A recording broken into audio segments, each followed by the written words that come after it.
Jangan kongsi keluarga kita. Jangan share. Ni anak saya nombor 1. Alhamdulillah, tak sangka anak saya SPM baru ni dapat 10A daripada 9 subjek. Mak ayat kau. Macam mana kau boleh dapat pecahan tak wajar tu? Kan? Dah lama kau tak dengar ayat pecahan tak wajar tu kan, masa matematik dulu kan. Pecahan tak wajar.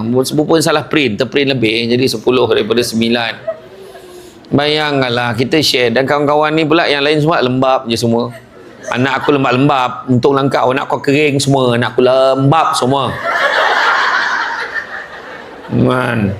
Lepas tu share dalam grup pula, dalam grup WhatsApp. Jangan, sebab rezeki anak beza-beza tau. Kita cakap Alhamdulillah, tak perlu share. Kadang-kadang ada orang, betul boleh cerita ni, netizen yang perangai. Cakap lah anak kau dapat berapa? Alhamdulillah, cukup lah. Boleh lah nak sambung belajar. Cakap lah anak kau dapat berapa? Anak kau dapat berapa? Cakap lah.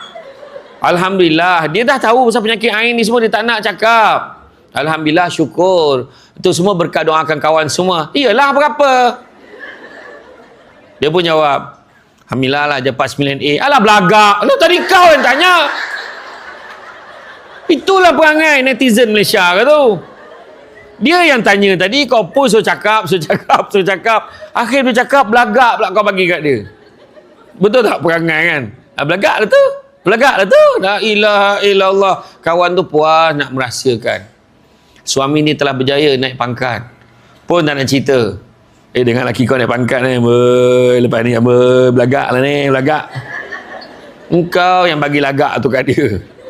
Dia tak ada apa pun. Kan?